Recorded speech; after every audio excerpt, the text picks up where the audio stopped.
আকাশবাণী কলকাতা। স্থানীয় সংবাদ পড়ছি নমামি বসু রুদ্র। প্রথমে বিশেষ বিশেষ খবর।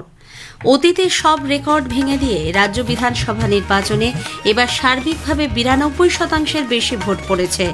মুখ্য নির্বাচনী আধিকারিক মনোজ কুমার আগরওয়াল শান্তিপূর্ণ নির্বাচন সুনিশ্চিত করার জন্য সমস্ত রাজনৈতিক দল, ভোটকর্মী, নিরাপত্তা বাহিনী এবং ভোটারদের অভিনন্দন জানিয়েছেন।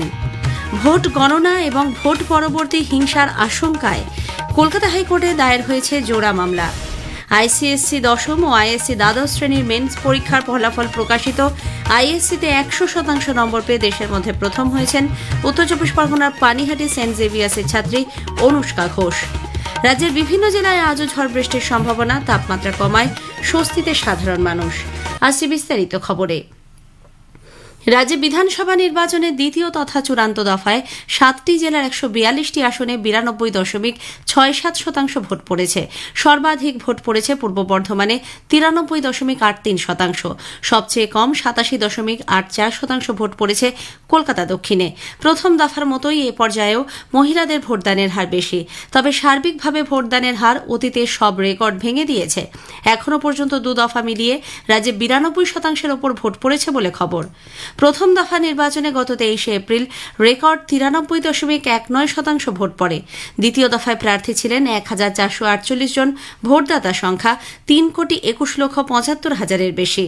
কয়েকটি বিক্ষিপ্ত ঘটনা ছাড়া ভোট গ্রহণ পর্ব ছিল মোটের ওপর শান্তিপূর্ণ। গণনা ৪ঠা মে। রাজ্যে এবারের বিধানসভা নির্বাচনে ভোটদান পর্ব অবাধ ও শান্তিপূর্ণভাবে সম্পন্ন হয়েছে বলে রাজ্যের মুখ্য নির্বাচনী আধিকারিক মনোজ কুমার আগরওয়াল জানিয়েছেন। কলকাতায় সাংবাদিক বৈঠকে তিনি বলেন, এই নির্বাচনে মৃত্যু বা বড়সড় কোনো গণ্ডগোল হয়নি। পাশাপাশি ভোট গ্রহণ কেন্দ্র থেকে কোনো রাজনৈতিক দলের পোলিং এজেন্টকে বের করে দেওয়া, বুথ জ্যামিং, ভয় দেখিয়ে ভোটদানে বাধা দেওয়ার মতো কোনো ঘটনাও ঘটেনি। এজন্য তিনি সমস্ত রাজনৈতিক দল, ভোটারদের সঙ্গে সংশ্লিষ্ট কর্মী, নিরাপত্তা বাহিনী এবং ভোটদাতাদের অভিনন্দন জানান। তবে ইভিএম মেশিনে আঠা ও টেপ লাগানো সহ ৭৭টি অভিযোগ রাজ্যের মুখ্য নির্বাচনী আধিকারিকের দপ্তরে এসেছে। তার মধ্যে ২৩টি অভিযোগ যাচাই করা হয়েছে বলে মুখ্য নির্বাচনী আধিকারিক জানান। ফলতায় ৩২টি, মগরাহাটে ১৩টি, ডায়মন্ড হারবারে ২৯টি এবং বজবজ থেকে ৩টি অভিযোগ পেয়েছে কমিশন। তবে কতগুলি বুথে পুনর্নির্বাচন হবে সে ব্যাপারে আজ সিদ্ধান্ত নেওয়া হতে পারে বলে তিনি জানান। সাংবাদিক বৈঠকে উপস্থিত রাজ্য পুলিশের নোডাল অফিসার আনন্দ কুমার জানান, গতকাল নির্দিষ্ট অভিযোগের ভিত্তিতে ১৯ জনকে গ্রেপ্তার করা হয়েছে। এছাড়াও সতর্কতামূলক ব্যবস্থা হিসেবে বেশ কয়েকজনকে গ্রেপ্তার করেছে পুলিশ। আগামী ৪ঠা মে বিধানসভা নির্বাচনের ভোট গণনাকে কেন্দ্র করে কলকাতা হাইকোর্টে জোড়া মামলা দায়ের হয়েছে।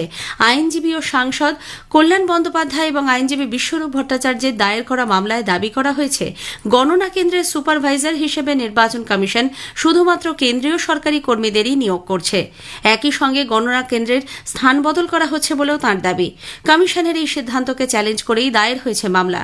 বিচারপতি কৃষ্ণা রাও জানিয়েছেন, দুপুর ২টোর মধ্যে মামলা দায়ের প্রক্রিয়া সম্পন্ন হলে শুনানি গ্রহণ করতে পারেন।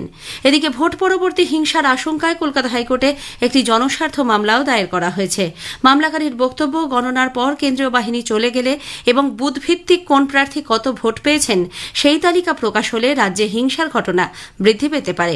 যদিও এই মামলা দায়েরের জন্য দুই বিচারপতি অরিজিৎ বন্দ্যোপাধ্যায় এবং অপূর্ব সিনহা রাওয়ের বেঞ্চ ক্ষোভ প্রকাশ করেন। বেঞ্চ জানিয়েছেন, এবারের ভোটে কোনো হিংসা হয়নি। মামলার বিষয়টি সম্পূর্ণ অনুমান ভিত্তিক। যদিও আগামী সোমবার এই মামলার শুনানি হবে।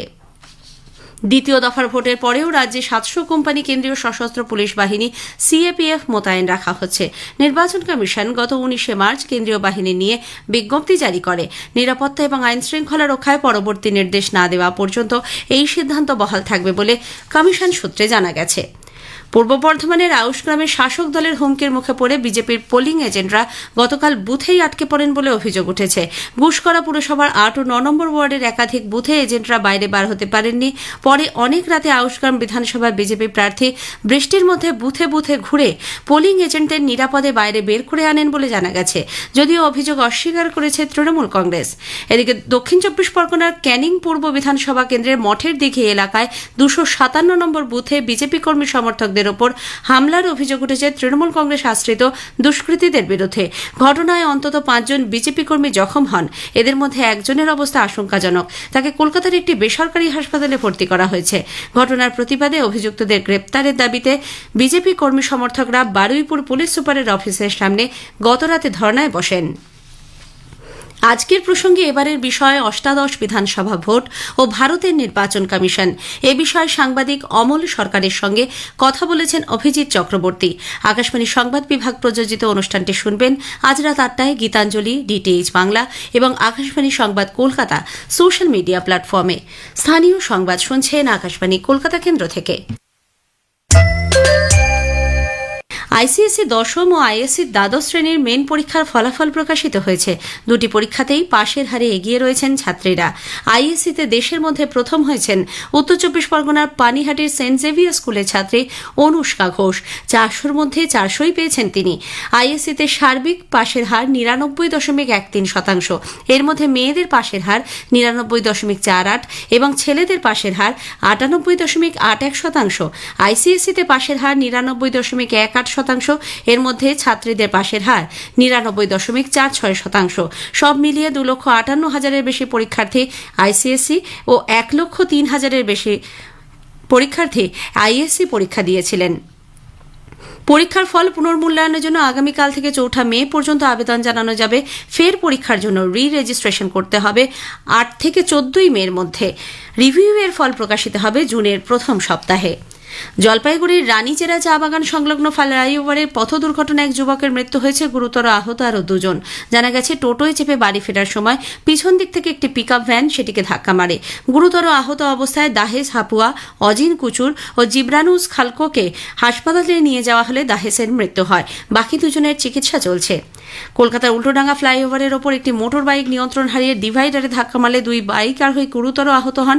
পুলিশ তাদের উদ্ধার করে আরজিকর হাসপাতালে ভর্তি করে।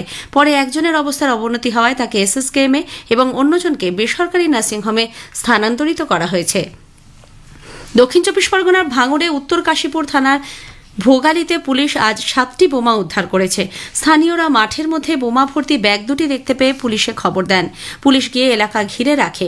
খবর পাঠানো হয়েছে বোম স্কোয়াডকে। মালদার গাজলে পুকুর খননের সময় আজ সকালে মাটির নিচ থেকে জেসিবির ফলায় উঠে এলো আস্ত এক প্রাচীন প্রস্তর মূর্তি। জানা গেছে, গত কয়েকদিন ধরেই গাজল ব্লকের শাহজাদপুর গ্রাম পঞ্চায়েতের ভালুকডাঙ্গা এলাকায় একটি পুকুর খননের কাজ চলছিল। ঘটনার কথা জানতে পেরে গ্রামবাসীরা সেখানে ভিড় জমান। প্রাচীন প্রস্তর মূর্তিটিকে ধুয়ে মুছে পরিষ্কার করে দেখা যায় সেটি বিষ্ণু দেবতার মূর্তি। সেটিকে ঘিরে শুরু হয় পুজোপাঠ। এই খবর জানতে পেরে গাজল থানার পুলিশ মূর্তিটি উদ্ধার করে থানায় নিয়ে যায়। বঙ্গোপসাগর থেকে স্থলভাগে প্রচুর পরিমাণে জলীয় বাষ্প প্রবেশ করায় রাজ্য জুড়ে বৃষ্টির অনুকূল পরিবেশ তৈরি হয়েছে। গত সন্ধ্যার পর থেকে দক্ষিণবঙ্গের বিভিন্ন জেলায় বৃষ্টির ফলে রেহাই মিলেছে ঘরমাক্ত অস্বস্তিকর আবহাওয়া থেকেও। দক্ষিণবঙ্গে গতকাল সবথেকে বেশি বৃষ্টি হয়েছে হাওড়ার আমতায় 97.1 মিলিমিটার। পশ্চিম মেদিনীপুরের কলাইকুণ্ডাতে 76 মিলিমিটার বৃষ্টি রেকর্ড করা হয়েছে। আজ সকাল 5:30 পর্যন্ত আলিপুরে 24 ঘন্টায় 54 এবং সল্টলেকে 63 মিলিমিটার বৃষ্টির খবর মিলেছে। কলকাতার বেশ কিছু রাস্তায় গত রাতে প্রবল বৃষ্টির ফলে জল জমে যায়। দমকা হাওয়ায় গাছের ডাল ভেঙে পড়ে। এর ফলে ভোটের শেষে কর্মীদের গন্তব্যস্থলে পৌঁছতেও অসুবিধার মধ্যে পড়তে হয়। বৃষ্টির ফলে ধাক্কায় তাপমাত্রা পারদ নিম্নমুখী। আলিপুরে আজ সর্বনিম্ন তাপমাত্রা রেকর্ড করা হয় 20.4 ডিগ্রি সেলসিয়াস, স্বাভাবিকের থেকে যা 5.8 ডিগ্রি কম। আজও সকাল থেকে কলকাতা এবং দক্ষিণ 24 পরগনা বিস্তীর্ণ অংশে বৃষ্টি শুরু হয়েছে। অন্যান্য জেলাতেও আকাশ মেঘলা। আজ সারাদিনই উত্তর 24 পরগনা ও পূর্ব বর্ধমান জেলায় ভারী বৃষ্টির সতর্কতা। এদিকে উত্তরবঙ্গে আলিপুরদুয়ার, জলপাইগুড়ি জেলাতে রয়েছে অতি ভারী বৃষ্টি এবং দার্জিলিং, কোচবিহার ও কালিম্পং জেলায় ভারী বৃষ্টি হতে পারে। মৎস্যজীবীদের আগামী 3রা মে পর্যন্ত সমুদ্রে যেতে নিষেধ করা হয়েছে। ঝড় বৃষ্টির জেরে পূর্ব মেদিনীপুরের ভগবানপুর এলাকায় গত সন্ধ্যায় একাধিক বিদ্যুতের খুঁটি ভেঙে পড়ে। ফলে বিস্তীর্ণ এলাকা বিদ্যুৎ সংযোগ বিচ্ছিন্ন। বেশ কয়েকটি কাঁচা বাড়ি ক্ষতিগ্রস্ত হয়েছে। এদিকে অসময় বৃষ্টির ফলে মালদা জেলায় লিচুর ফলন ক্ষতির মুখে। জেলা উদ্যান পালন দপ্তরের আধিকারিক জানিয়েছেন, গত অক্টোবর-নভেম্বর মাসে বৃষ্টির ফলে মালদায় লিচুর ফলন 50% বেশি কমে গেছে। শেষ করার আগে স্থানীয় সংবাদের বিশেষ কিছু অংশ আরও একবার। অতীতে সব রেকর্ড ভেঙে দিয়ে রাজ্য বিধানসভা নির্বাচনে এবার সার্বিকভাবে 92% বেশি ভোট পড়েছে। ভোট গণনা এবং ভোট পরবর্তী হিংসার আশঙ্কায় কলকাতা হাইকোর্টে দায়ের হয়েছে জোড়া মামলা। আইসিএসসি দশম, আইএসসি দ্বাদশ শ্রেণীর মেন পরীক্ষা ফলাফল প্রকাশিত।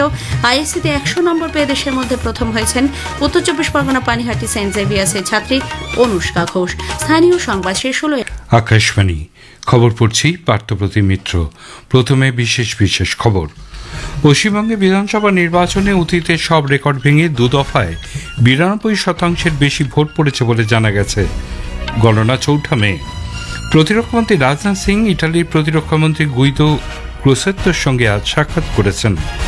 রেলমন্ত্রী অশ্বিনী বৈষ্ণব আজ জম্মু তাওয়াই রেল স্টেশন থেকে শ্রীনগর জম্মু বন্দে ভারত এক্সপ্রেসের সম্প্রসারিত পরিষেবার সূচনা করেছেন। কেন্দ্রীয় স্বরাষ্ট্রমন্ত্রী অমিত শাহ দুদিনের সফরে লাদাখ যাচ্ছেন। আইসিএসসি দশম এবং আইএসসি দ্বাদশ শ্রেণীর মেন পরীক্ষার ফল আজ প্রকাশিত হয়েছে। আইএসসিতে দেশের মধ্যে প্রথম হয়েছে উত্তর চব্বিশ পরগনার ছাত্রী অনুষ্কা ঘোষ। পাকিস্তানের একটি হাইকোর্টে আজ প্রাক্তন প্রধানমন্ত্রী ইমরান খান ও তার স্ত্রী বুসরা বিবির আবেদনের শুনানি হবে। আইপিএল ক্রিকেটে আজ গুজরাট টাইটান্স ও রয়্যাল চ্যালেঞ্জার্স বেঙ্গালুরুর মুখোমুখি হবে। আসছি বিস্তারিত খবরে। পশ্চিমবঙ্গে বিধানসভা নির্বাচনের দ্বিতীয় তথা চূড়ান্ত দফায় 7টি জেলার 142টি আসনে 92.67% ভোট পড়েছে। প্রথম দফার মতোই এ পর্যায়ে মহিলাদের ভোটদানের হার বেশি, তবে সার্বিকভাবে ভোটদানের হার অতীতের সব রেকর্ড ভেঙে দিয়েছে। এখনও পর্যন্ত দুই দফা মিলিয়ে রাজ্যে 92% ওপর ভোট পড়েছে বলে খবর। প্রথম দফা নির্বাচনে গত 23 এপ্রিল রেকর্ড 93.19% ভোট পড়ে। দ্বিতীয় দফায় প্রার্থী ছিলেন 1448 জন। ভোটদাতার সংখ্যা 3,21,75,000-এর বেশি। কয়েকটি বিক্ষিপ্ত ঘটনা ছাড়া ভোটগ্রহণ পর্ব ছিল মোটের ওপর শান্তিপূর্ণ। গণনা 4 মে। পশ্চিমবঙ্গে দু দফায় নির্বাচনী প্রক্রিয়া সম্পন্ন হওয়ার পর এক্সিট পোল বা বুথ ফেরত সমীক্ষায় মিশ্র ফলাফলের আভাস পাওয়া গেছে। কয়েকটি সমীক্ষায় বিজেপির জয় এবং অন্য কয়েকটিতে তৃণমূল কংগ্রেসের জয়লাভের পূর্বাভাস দেওয়া হয়েছে। অন্যদিকে অসমে বেশিরভাগ এক্সিট পোলেই বিজেপি আবার ক্ষমতায় আসবে বলে আভাস মিলেছে। কেরালামে কংগ্রেস ক্ষমতায় আসতে চলেছে বলে সমীক্ষায় আভাস। তামিলনাড়ুতে ডিএমকে নেতৃত্বাধীন জোটই জয়লাভ করবে বলে স্পষ্ট ইঙ্গিত মিলেছে। পুদুচেরিতে বুথ ফেরত সমীক্ষায় এনডিএ জোটের পক্ষে 16 থেকে 20 এবং ডিএমকে কংগ্রেস জোটের পক্ষে 6 থেকে 8টি আসন লাভের সম্ভাবনা। প্রতিরক্ষামন্ত্রী রাজনাথ সিং ইটালির প্রতিরক্ষামন্ত্রী গুইদো ক্রোসেত্তোর সঙ্গে আজ সাক্ষাৎ করেছেন।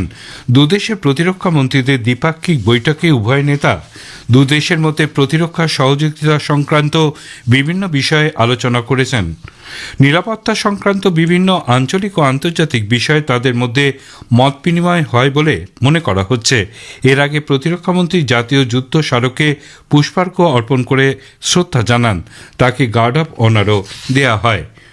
প্রতিরক্ষামন্ত্রী রাজনাথ সিং বলেছেন, অপারেশন সিন্দুরের মাধ্যমে গোটা বিশ্বের কাছে এই বার্তা পৌঁছে দেওয়া গেছে যে কোনো পরিস্থিতিতে ভারত সন্ত্রাসবাদী কার্যকলাপ বরদাস্ত করবে না। নতুন দিল্লিতে জাতীয় নিরাপত্তা শীর্ষ সম্মেলনে দ্বিতীয় পর্যায়ে আজ বক্তব্য রেখে শ্রী সিং জানান, ভারত আর পুরনো পন্থায় বিশ্বাস করে না যে সন্ত্রাসবাদী হামলা দেশের মাটিতে সংগঠিত হবে, আর আমরা শুধুমাত্র কূটনৈতিক বিবৃতি দিয়ে ক্ষান্ত থাকব।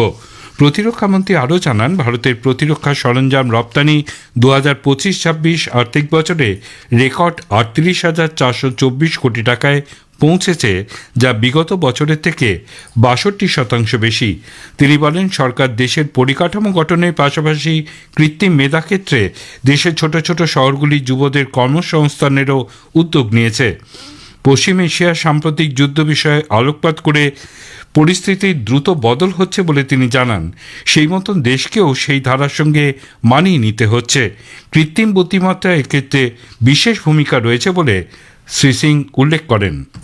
एआई का अर्थ हमारे लिए है ऑगमेंटेड इन्फेंट्री। एआई हमारी सेनाओं का एक अभिन्न अंग बन चुका है। यह हमारे फुट ऑन ग्राउंड यानी हमारी सेनाओं की क्षमता में वृद्धि भी कर रहा है। और आज के समय के युद्ध के हिसाब से हम हमारी सेना को एक टेक्नोलॉजी ड्रिवन और इंटीग्रेटेड फाइटिंग मशीन बनाने की ओर तेजी से आगे बढ़ रहे हैं। রেলমন্ত্রী অশ্বিনী বৈষ্ণব আজ জম্মু তাবাই রেল স্টেশন থেকে শ্রীনগর জম্মু বন্দে ভারত এক্সপ্রেসের সম্প্রসারিত পরিষেবার সূচনা করেছেন। আগে এই ট্রেনটি শ্রীনগর থেকে কাটরা পর্যন্ত চলাচল করত, এখন থেকে যাতায়াত করবে জম্মু পর্যন্ত। ট্রেনের যাত্রাপথ বৃদ্ধি হওয়ায় তা পর্যটনকে বিশেষভাবে উজ্জীবিত করবে বলে শ্রী বৈষ্ণব জানান। आज वंदे भारत को जम्मू से स्टार्ट करेंगे, जो माननीय प्रधानमंत्री जी ने 1 साल पहले कटरा से स्टार्ट की थी। कटरा से श्रीनगर सर्विस थी, आज उसको जम्मू से श्रीनगर करेंगे। इसमें 8 कोच थे पहले और उसको एक्सटेंड करके 20 कोच की ट्रेन बनाई गई है।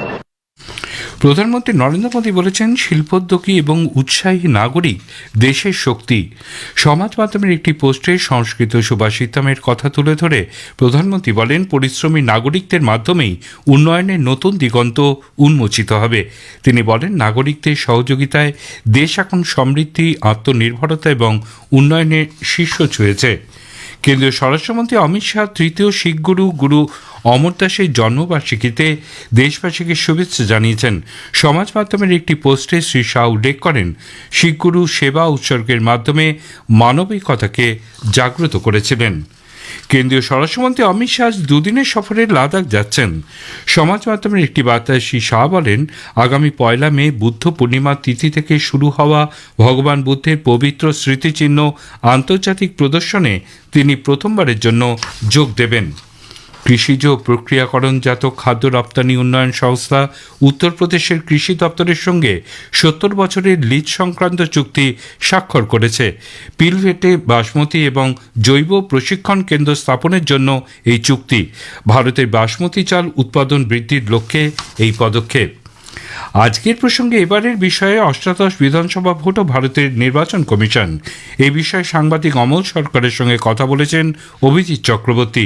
আকাশবাণীর সংবাদ বিভাগ প্রযোজিত অনুষ্ঠানটি শুনবেন আজ রাত 8টায় গীতাঞ্জলি ডিটিএইচ বাংলা এবং আকাশবাণী সংবাদ কলকাতা সোশ্যাল মিডিয়া প্ল্যাটফর্মে। এই খবর শুনছেন আকাশবাণী থেকে। আইসিএসসি দশম ও আইএসসি দ্বাদশ শ্রেণী মেন পরীক্ষার ফলাফল প্রকাশিত হয়েছে। দুটি পরীক্ষাতেই পাশের হারে এগিয়ে রয়েছে ছাত্রীরা। আইএসসিতে সার্বিক পাশের হার 99.13%, এর মধ্যে মেয়েদের পাশের হার 99.48 এবং ছেলেদের পাশের হার 98.81%। উত্তর 24 পরগনার সেন্ট জেভিয়ার স্কুলের ছাত্রী অনুষ্কা ঘোষ আইএসসিতে দেশের মধ্যে প্রথম হয়েছেন। 400-র মধ্যে 400 পেয়েছেন তিনি। আইসিএসসিতে পাশের হার 99.18%, এর মধ্যে ছাত্রীদের পাশের হার 99.46%, ছাত্রদের মধ্যে প্রায় 99% উত্তীর্ণ হয়েছে। সব মিলিয়ে 2,58,000-এর বেশি পরীক্ষার্থী আইসিএসসি ও 1,03,000-এর বেশি আইএসসি পরীক্ষা দিয়েছিলেন। পাকিস্তানের একটি হাইকোর্টে আজ প্রাক্তন প্রধানমন্ত্রী ইমরান খান ও তার স্ত্রী বুশরা বিবির আবেদনের শুনানি হবে। আলাকাদিন ট্রাস্ট মামলায় তাদের দোষী সাব্যস্ত হওয়ার রায়কে চ্যালেঞ্জ জানিয়ে আবেদন করা হয়েছিল। গত বছর ইসলামাবাদের একটি আদালত 73 বছর বয়সী ইমরান খানকে 14 বছর এবং বুশরা বিবিকে 7 বছরের কারাদণ্ড দেয়। রাশিয়ার প্রেসিডেন্ট ভ্লাদিমির পুতিন বলেছেন, পরমাণু নিরস্ত্রীকরণ চুক্তির অন্যতম ও দায়িত্ববান সদস্য হিসেবে রাশিয়া চুক্তির সব শর্ত মেনে চলবে। তিনি একাদশ পরমাণু নিরস্ত্রীকরণ চুক্তি সম্মেলনে পাঠানো এক চিঠিতে একথা উল্লেখ করেন। ইরানের বন্দরগুলি থেকে সামুদ্রিক বাণিজ্যে যে বিধিনিষেধ আরোপ করা হয়েছে তার প্রেক্ষিতে 42টি ভেসেল আটক করেছে মার্কিন সেনা। এক বিবৃতিতে মার্কিন সেন্ট্রাল কমান্ডার ব্র্যাড কুপার জানিয়েছেন, আটক করা 41টি ভেসেলের মধ্যে 69 মিলিয়ন ব্যারেল তেল রয়েছে, যার মূল্য প্রায় 600 কোটি মার্কিন ডলার। ভিয়েতনামের রাষ্ট্রপতি টো লাম আগামী 5ই মে ভারত সফরে আসছেন। তার সঙ্গে থাকবেন সে দেশের একাধিক মন্ত্রী এবং ঊর্ধ্বতন আধিকারিকদের এক প্রতিনিধি দল। এছাড়াও তার সঙ্গে থাকবেন বাণিজ্যিক প্রতিনিধি দল। বিদেশ মন্ত্রক এক বিবৃতিতে জানিয়েছে, চলতি মাসেই ভিয়েতনামের প্রেসিডেন্ট নির্বাচিত হওয়ার পর এটি টো লামের প্রথম ভারত সফর। আইপিএল ক্রিকেটে আজ আহমেদাবাদের নরেন্দ্র মোদী স্টেডিয়ামে গুজরাট টাইটান্স রয়্যাল চ্যালেঞ্জার্স বেঙ্গালুরুর বিরুদ্ধে খেলবে। খেলা শুরু হবে সন্ধে 7:30। শেষ করার আগে খবরের বিশেষ অংশ আরেকবার। পশ্চিমবঙ্গে বিধানসভা নির্বাচনের অতীতে সব রেকর্ড ভেঙে 2 দফায় 92% বেশি ভোট পড়েছে বলে জানা গেছে। প্রতিরক্ষামন্ত্রী রাজনাথ সিং ইটালির প্রতিরক্ষামন্ত্রী গুইদো ক্রোসেত্তোর সঙ্গে আজ সাক্ষাৎ করেছেন। খবর এখনকার মতো শেষ হলে